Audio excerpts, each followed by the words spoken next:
우리 하나님을 경외하는 마음으로 말씀을 보겠습니다. 함께 자리에서 일어서 주시기 바랍니다. 오늘 말씀은 에베소서 1장 7절 말씀입니다.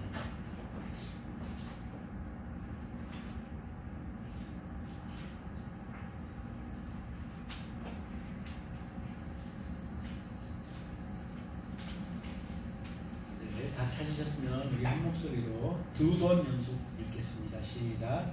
우리는 그리스도 안에서 그의 은혜의 풍성함을 따라 그의 피로 말미암아 속량 곧 죄 사함을 받았느니라. 한 번 더 시작. 우리는 그리스도 안에서 그의 은혜의 풍성함을 따라 그의 피로 말미암아 속량 곧 죄 사함을 받았느니라. 아멘. 앉으시겠습니다. 네, 이제 한 달 후로 다가왔습니다. 성탄절입니다. 그죠? 기억하실지 모르겠지만 작년 성탄절 예배 때 제가 평소에 매우 존경하고 흠모하던 교수님을 모시고 성탄절 예배를 드렸습니다. 사실 그 성탄절 예배를 드렸던 그 이면에는 지금까지 벽제교회를 지탱해 주신 우리 교우 여러분들을 위로하고 성탄절의 의미를 되새기기 위해서 성만찬식을 나누기 위한 그러한 목적이 있었습니다.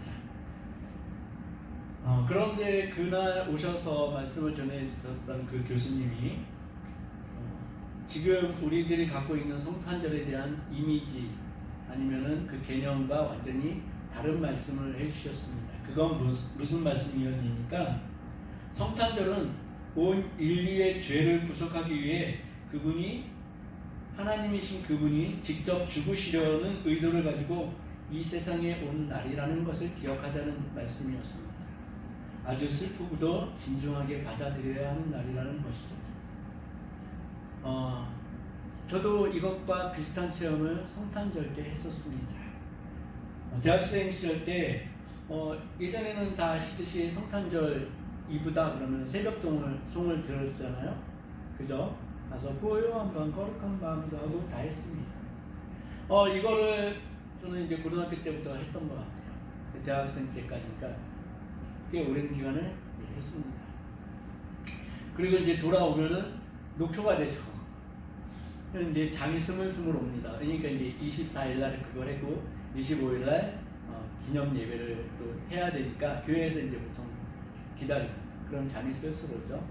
그 잠이 슬슬 오는 그 시간에 제가 주님께 처음으로 대화형 기도를 해봤던 것 같아요. 뭐냐니까요. 이렇게 얘기했습니다. 주님, 제가 이 날을 왜 지켜야 해요? 매년 반복되는 똑같은 행사라 기쁨은 하나도 없는데. 네, 이런 기도를 푸념 속에 드렸습니다. 그랬더니 그때까지 저는 한 번도 영적인 체험이 없던 저에게 주님이 대답하셨습니다. 예수님은 이렇게 대답하셨습니다. 내가 너를 구원하려고 죽기 위해서 이 땅에 온 날이잖니. 그러니 너는 나를 기념하는 게 마땅하다. 이런 말씀을 주셨습니다. 그때부터 저는 크리스마스를 이렇게 인식을 하게 되었습니다. 나를 구원하시기 위해 죽으려고 오신 날이구나. 오늘 본문인 에베소서 1장 7절에 예수 그리스도께서 이 땅에 오신 이유를 사도 바울은 한 글자, 한 단어로 표현하고 있습니다. 근데 사도 바울이 얼마나 예수 그리스도를 사랑하는지 우리는 이 에베소서를 시작함으로 이 아주 짧은 문장밖에 안 봤는데요. 이것을 통해서 그 사도 바울의 절절한 예수님을 향한 사랑이 들켜지더라는 얘기죠. 여러분들이 만약에 아주 젊은 시절로 물론 젊으신 분도 계시지만 돌아갔다고 한번 생각을 해보십시오. 젊은 시절 꽃다운 나이로 돌아가신 거예요. 그래서 사랑을 만났습니다. 이명숙 권사님은 김진배 권사님은 만나신 거예요. 네, 꽃다운 나이. 네. 그럼 어떻습니까? 생각만 해도 막 가슴이 뛰잖아요. 그랬어요? 어떠셨어요? 그때는 모르는데 지금은 안 돼요. 안 돼요. 지금은 안 되죠. 네, 맞습니다. 근데 이제 저희 같은 예를 들어드리면은 저희는 이제 교회에서 만났거든요. 어느 날 교회를 갔더니 피아노를 치면서 누가 찬양을 하고 있더라고요. 근데 소리가 꽤 괜찮아요. 근데 그때까지 그 교회에서 찬양은 제가 담당이었었거든요, 거의. 근데 누군가 치면서 이렇게 하는데 꽤 괜찮더라고요. 누구지? 제 아내였습니다. 첫눈에 반한 건 아니었습니다. 그 다음에 이제 목사 딸이라는 것을 알게 됐고, 그때 왠지 목사에 대한 반감이 있어가지고 좀 그랬던 것 같아요. 그런데 이제 어느 날 아내가 제 마음속으로 들어왔습니다. 표현 굉장히 멋지죠? 마음속으로 들어왔어요. 그러다 보니까 계속 이 사람을 만나고 싶어서 제가 그때부터 새벽 예배를 시작을 했습니다. 새벽 예배가 끝나면은 아내랑 만나서 데이트를 하고, 또 저녁 때 이제 학교 끝나면은 또 만나서 데이트하고, 일주일에 12번을 만났더라고요. 그러니까 아침 저녁 5일 동안 2번을 만나고, 토요일하고 주일 같은 경우는 하루 왼종일 같이 있고, 그러다가 어떻게 돼요? 정말 헤어지기가 싫더라고요. 그래서 결혼했습니다. 네. 그리고 요 며칠 전에 아내가 이제 예전에는 없던 버릇인데 저한테 이렇게 자다가요, 몸을 돌려가지고 이렇게 나를 쳐다보면서 잡니다. 서로 얼굴을 맞대고. 이거 안 그랬거든요. 근데 어느 순간부터 그러더라고요. 제가 일어나가지고 아내한테 얘기했어요. 야, 60이 다 됐는데 이렇게 얼굴 맞대면서 자는 부부가 몇이나 되니까 감사하다. 네, 이런 얘기를 했었습니다.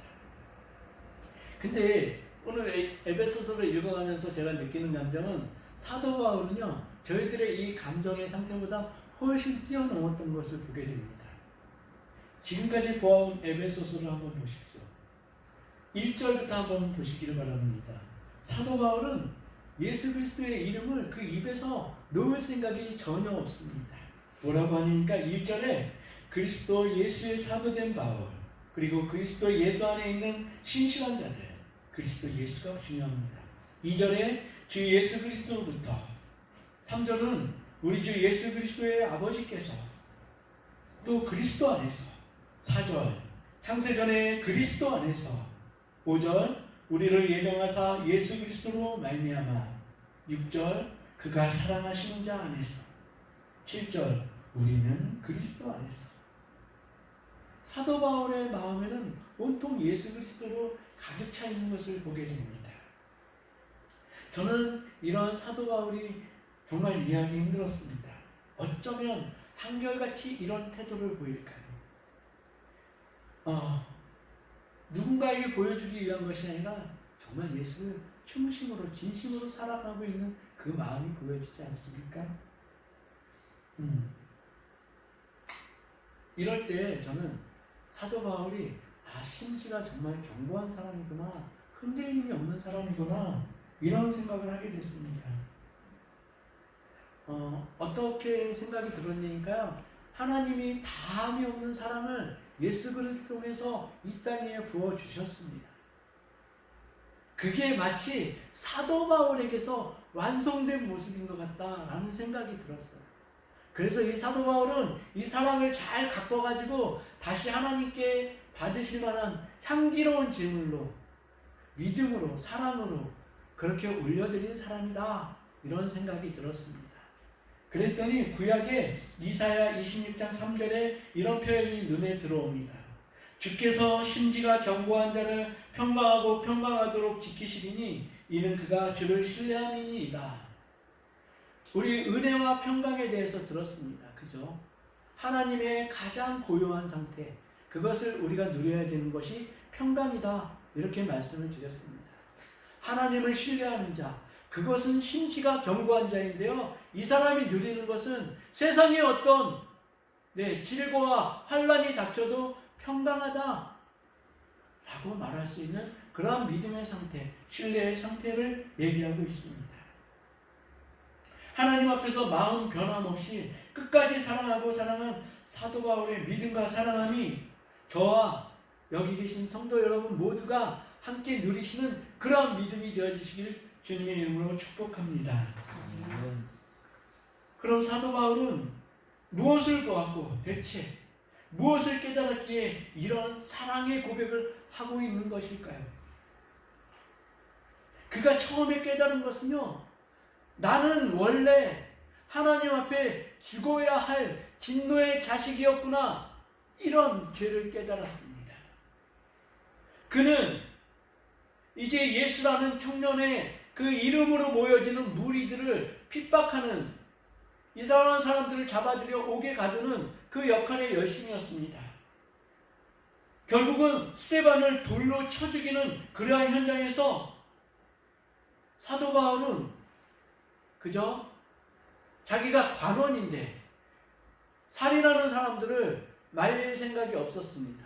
오히려 그 사람들의 옷을 맡아가지고 그 사람들을 격려하고 그 사람들을 밀어붙이는 그러한 상황이었습니다.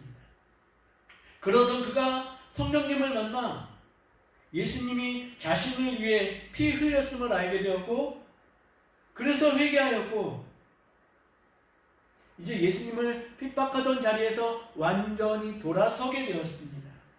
회개했다는 말씀입니다. 그리고 삼층천에 올라가 천국의 놀라움을 경험했고, 그는 이 땅에 살고 있지만 하늘나라 시민의 권리를 행사하는 자리에까지 이르게 되었습니다. 말할 수 없는 고난 속에서도 예수 그리스도의 이름과 그 은혜와 사랑을 붙잡으면서 끝까지 달려간 그의 충성이 정말 놀랍지 않습니까? 빌립보서 3장의 말씀은 바울의 한과 같은 태도를 보여줍니다. 빌립보서 3장 7절부터 제가 잠깐 읽어드리겠습니다. 그가 우리에게 자신의 어떤 결기를 보여주는지 확인할 수 있는 시간입니다. 7절입니다. 그러나 무엇이든지 내게 유익하던 것을 내가 그리스도를 위하여 다 해로 여길 뿐더러 또한 모든 것을 해로 여김은 내 주 그리스도 예수를 아는 지식이 가장 고상하기 때문이라. 내가 그를 위하여 모든 것을 잃어버리고 배설물로 여김은 그리스도를 얻고 그 안에서 발견되려 함이니 내가 가진 의는 율법에서 난 것이 아니요 오직 그리스도를 믿음으로 말미암은 것이니 곧 믿음으로 하나님께로부터 난 의라. 내가 그리스도와 그 부활의 권능과 그 고난에 참여함을 알고자 하여 그의 죽으심을 본받아 어떻게 해서든지 죽은 자 가운데서 부활에 이르려 하느니 내가 이미 얻었다 함도 아니요 온전히 이루었다 함도 아니요 오직 내가 그리스도 예수께 잡힌 바 그것을 잡으려고 달려가노라. 형제들아, 나는 아직 내가 잡은 줄로 여기지 아니하고 오직 한 일, 즉 뒤에 있는 것은 잊어버리고 앞에 있는 것을 잡으려고 푯대를 향하여 그리스도 예수 안에서 하나님이 위에서 부르신 부름의 상을 위하여 달려가노라. 아멘. 이 사도 바울이 자신이 믿음의 길로 들어선 가장 첫 번째 순서를 오늘 본문 7절을 통해서 얘기합니다. 뭐라고 얘기하니까요? 그가 예수 그리스도의 피로 말미암아 속량, 곧 죄사함을 받았다고 이야기하고 있습니다. 속량은 다 아시죠? 시장에서 무슨 물건을 사려면 그 값을 지불하고 사야 되는 것입니다. 대가를 지불하는 것입니다. 로마의 노예들은 돈으로 그 값을 치르고 자신의 소유로 하는 그러한 일이 횡행했었습니다. 그죠? 그런데 죄의 속량은 어떻게 하는 것입니까? 예수 그리스도께서 하신 죄의 속량은 구약에는 이렇게 나와 있습니다. 하나님 앞에서 죄를 속량받는 길은 오직 피밖에 없었습니다. 피. 인간의 죄를 동물에게 전가를 시켜서요. 동물의 피를 흘리게 하고 그 피를 뿌렸습니다. 레위기 4장을 우리 한번 다시 보시겠습니다. 레위기 4장입니다. 4장 13절부터 19절까지를 함께 읽겠는데요. 이 피에 대해서 좀 집중해서 보셨으면 좋겠습니다. 레위기 4장 13절에서 19절 말씀입니다. 함께 보시겠습니다. 13절입니다. 시작. 만일 이스라엘 온 회중이 여호와의 계명 중 하나라도 부지 중에 범하여 허물이 있으나 스스로 깨닫지 못하다가 그 범한 죄를 깨달으면 회중은 수송아지를 속죄제로 드릴지니 그것을 회막 앞으로 끌어다가 회중의 장로들이 여호와 앞에서 그 수송아지 머리에 안수하고 그것을 여호와 잡을 것이요 기름 부음을 받은 제사장은 그 수송아지의 피를 가지고 회막에 들어가서 그 제사장이 손가락으로 그 피를 찍어 여호와 앞 휘장 앞에 7번 뿌릴 것이며 또 그 피로 회막 안 여호와 앞에 있는 제단 뿔들에 바르고 그 피 전부는 회막문 앞 번제단 밑에 쏟을 것이며 그것의 기름은 다 떼어 제단 위에서 불사르되. 네, 실제적으로 어떤 그 단체에서요 이 구약의 제사를 실행을 지금도 하고 있는지 모르겠는데 해봤답니다. 어떻게 됐을까요? 그 근처는 완전히 피비린내로 둘러싸여 있고 말할 것도 없는 처참한 풍경이 펼쳐지더라. 이랬다는 말입니다. 이렇게 피의 제사를 드리지 아니하면은 사람의 죄를 사해 주질 않으셨습니다. 이것이 율법이었습니다. 이 구약의 제사들은 예수 그리스도가 십자가의 희생제물로 드려질 것을 예표하고 있습니다. 예수 그리스도께서 단순히 인생의 생로병사처럼 그저 자연적인 죽음으로 돌아가셨다? 그러면은 이 피의 제사가 아니라는 얘기입니다. 예수 그리스도께서 우리의 죄를 사해 주시기 위해서는 그분의 단순한 죽으심이 아니라요 그분의 피가 필요했다는 말씀입니다. 히브리서 9장 22절은 이렇게 얘기합니다. 율법을 따라 거의 모든 물건이 피로써 정결하게 되나니 피 흘림이 없은즉 사함이 없느니라. 우리의 죄를 사하기 위하여서는 반드시 피가 필요했다는 말씀입니다. 그 단번에 흘리신 피로 우리의 죄는 사함을 받을 수 있었고 예수의 그리스도의 그 피 흘림으로 피 흘림으로 죽으심이 우리의 구원을 이루어 내신 것입니다. 피는 생명과 직결되어 있습니다. 피 빠져나가면 죽죠. 피가 모자라면 죽습니다. 그럼 피가 부족하면 어떻게 합니까? 병원에 가면은 피 꽂아주잖아요. 수혈해주잖아요. 신부전증 앓게 되면 피 이렇게 걸러내죠. 수혈을 해야 되거든요. 피가 부족하면. 그런데 이것을 하지 못하게 하는 종교가 있습니다. 아시죠? 수혈을 거부해서 구할 수 있는 생명까지 죽게 만드는 아주 끔찍한 일들을 하고 있는 종교가 있는데요. 이 사람들이 얘기하는 명분은 레위기서 3장 17절에 있다고 합니다. 레위기서 3장 17절을 찾아보니까요 이렇게 나옵니다. 너희는 기름과 피를 먹지 말라. 이는 너희의 모든 처소에서 너희 대대로 지킬 영원한 규례입니다. 피를 먹지 말라에 수혈까지도 포함시키고 있는 것입니다. 그런데 이게 문제가 되는 거는요. 자유롭게 의사표현을 할 수 있는 그죠? 성년이라면은 이 자신이 수혈을 받지 않겠다 이런 의사표현은 얼마든지 법적으로 유용합니다. 그런데 아이들에게까지도요 이 수혈 거부증을 가지고 다니게 해가지고요 무슨 사건이 일어나도 수혈을 받지 못하게 한다는 얘기입니다. 최근에 일본에서는 이 여호와의 증인이 아동 학대죄로 고발을 당했습니다. 그러니까 이런 것들이 생명 존중이 먼저냐 아니면 너희들의 율법이나 율례가 먼저냐 이것들을 우리는 판단을 해야 된다는 얘기죠. 율법의 정신이 뭡니까? 우리의 생명을 구해내겠다는 거 아닙니까? 하나님께서 사랑으로 우리의 생명을 구해내겠다는 건데 이 교문에 사로잡혀가지고 성경에서 피는 먹지 말라고 해서 수혈받는 것도 피야 해서 이것을 금지하더라는 얘기입니다. 제가 이것을 왜 피 때문이니까 제 가장 친했던 친구 하나가 이 여호와의 증인으로 넘어와서 지금 만나지도 않는 상황이 됐기 때문에 그렇습니다. 이러한 얘기를 하더라고요. 너 피 모자르면 어떡할래? 피보다 무슨 식물을 먹게 되면 피가 막 생성되는 그러한 식물이 있으니까 그런 걸 먹으면 된다라고 얘기를 하더라고요.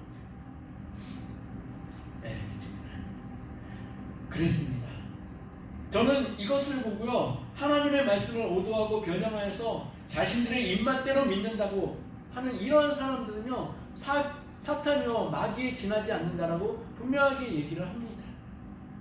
예수님은 이렇게 말씀하셨습니다. 나는 자비를 원하고 제사를 원하지 아니하노라 하는 뜻을 너희가 알아야 된다.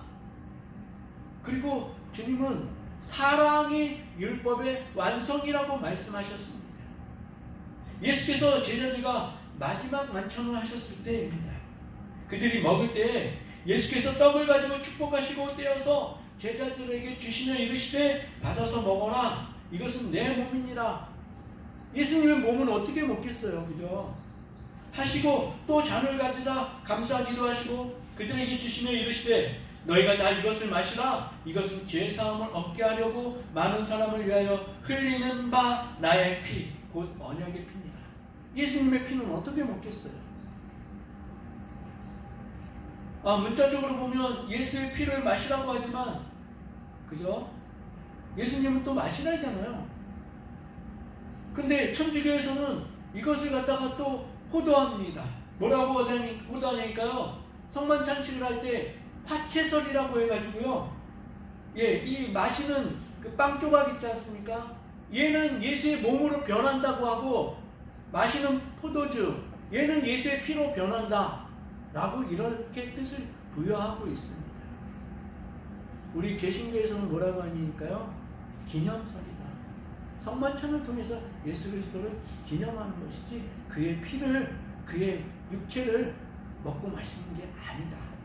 이렇게 얘기를 합니다. 다시 예수님의 피 흘리심으로 돌아가겠습니다. 구약시대의 속죄제사는 죄 없는 동물에게 자신의 죄를 전가시키고 자신들이 죽어야 하는 것을 동물들의 생명으로 대신했습니다. 하나님께서 그것을 허락하셨는데 저는 이 부분에 대해서 굉장히 고민 많이 했습니다. 하나님께서 이것을 허락하셨는데 왜 신약에서는 예수 그리스도께서 십자가에 오셔가지고 직접 죽으셔야 했을까? 그냥 그렇게 하면 되는 거 아닐까? 우리들도 예수 그리스도가 십자가에 달리시지 않아도, 그죠? 동물에게 너무 번거로울까요? 네, 그래서 참 고민했습니다. 구약시대처럼 그렇게 계속 죄사함을 하실 수도 있는 거 아니었겠어요? 그런데 굳이 하나님이신 예수님이 오셔서 십자가에 달리시고 피를 흘리고 죽으셔야 했을까요? 네, 그 고민을 하던 중에 마가복음 1장 15절이 생각났습니다. 예수님께서 이 땅에 오셔가지고 처음으로 선포하신 내용입니다. 이르되 때가 찼고, 이르되 때가 찼고, 때가 찼다고 말씀하십니다. 하나님의 나라가 가까이 왔으니 회개하고 복음을 믿으라 하시더라. 구약은 뭐라 그러죠? 오실 예수님, 그죠? 약속이라고 합니다. 예수님의 오심을 구약은 약속하고 있습니다. 히브리서 10장을 보니까요, 하나님은 제사와 예물과 번제와 속죄제는 원하지도 아니하고, 여기에 대답이 있더라고요. 하나님은 제사와 예물과 번제와 속죄제는 원하지도 아니하고 기뻐하지도 아니하신다. 이렇게 말씀하셨습니다. 왜 그랬을까요? 왜 하나님이 이러한 속죄제, 번제제, 희생제물을 원하고 기뻐하시지 않으셨을까요?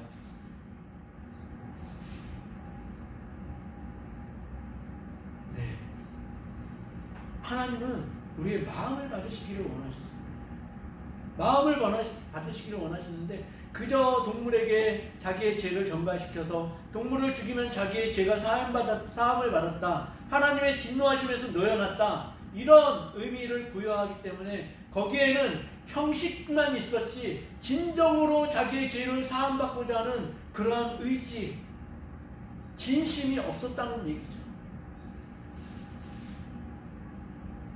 9절 히브리서 10장 9절에 이렇게 말씀합니다. 그 후에 말씀하시기를 보시옵소서 내가 하나님의 뜻을 행하러 왔나이다 하셨으니 그 첫째 것을 폐하시면 제사를 폐하시면 둘째 것을 예수 그리스도를 세우려 하시니라. 이 뜻을 따라 예수 그리스도의 몸을 단번에 들이심으로 말미암아 우리가 거룩함을 얻었노라. 이렇게 말씀하고 있습니다. 구약에서 드려지는 속죄 제사는 단지 율법에 따라 드려지는 것으로 사람들의 진심, 진정을 찾을 수 없었다는 얘기입니다. 단지 형식적인 방법으로 하나님의 심판을 면하고자 할 뿐이었음을 하나님이 모르셨을까요? 그래서 하나님은 신약시대예요. 말하자면 구약시대 때 믿음의 조상 아브라함을 세우셨던 것처럼 신약시대 때 하나님을 진정으로 예배하는 자들을 따로 세우시기를 원하셨다. 저는 이렇게 다가오더라고요. 그것이 예수님의 피 흘림의 의미를 아는 것이고 그리고 그것을 믿는 것입니다. 이것을 알고 믿는 자들이 드리는 예배는 어떻게 될까요? 네, 어떤 사람들이 하나님께 예배할 때 문제는 우리가 이런 구원의 감격이 날마다 누려져야 되고 감사함으로 드려져야 되는데 너무 오랜 기간 이런 것에 익숙해지다 보니까 감사함도 없고 구원의 감격도 없고 이러더라는 말씀이죠. 우리가 회개해야 될 것 같습니다. 예배는 어떻게 드려야 된다고요? 신령과 진정으로 드려야 되는 예배가 되어야 될 것입니다. 예수 그리스도께서 이 땅에 오신 것부터 피 흘림, 그죠? 그리고 죽으심, 부활, 승천, 이 모든 일련의 과정까지 모든 과정은 성삼위일체 하나님의 계획에서 벗어난 것이 하나도 없습니다. 모든 것이 성령님을 통해 예수 그리스도로 말미암아 하나님께서 주시는 은혜인 것입니다. 오늘 우리는 예수 그리스도께서 이 땅에 오신 이유를 오늘 설교 말씀으로 해서 이 말씀을 나누고 있습니다. 그분이 오심은 나를 위해서, 그죠? 그 어떤 누구가 아니라 나를 위해서, 나를 죄에서 사하여 주시고 구원하시기 위해서 이 땅에 오셨음을 말하고 있습니다. 바라기는요, 우리는 이것을 믿음으로 고백하고 날마다 믿음으로 이것을 깨우쳤으면 좋겠습니다. 그렇지, 예수 그리스도께서 오신 이유는 나를 죄에서 사하여 주시고 나를 구원하시기 위해서 오셨지. 그 일은 지금도 계속되고 있지.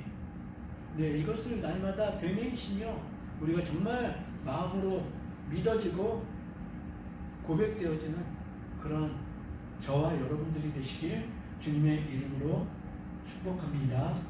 이것을 믿음으로 고백하고 예수 그리스도를 찬미하는 삶으로 우리가 가득가득 채워졌으면 좋겠습니다. 우리 말씀을 기억하시면서 기도하시면 좋겠습니다. 우리를 위해 이 땅에 오신 주님 감사를 드립니다. 주님 피를 나를 위해 흘리셨으니 나는 심지가 견고한 자가 되어서 주님을 기쁘시게 해드릴 믿음의 삶을 살아내겠습니다. 주님 힘주시고 인도해 주시옵소서. 주님, 우리 주님 한번 부르시고 함께 통성으로 기도하시겠습니다. 주님!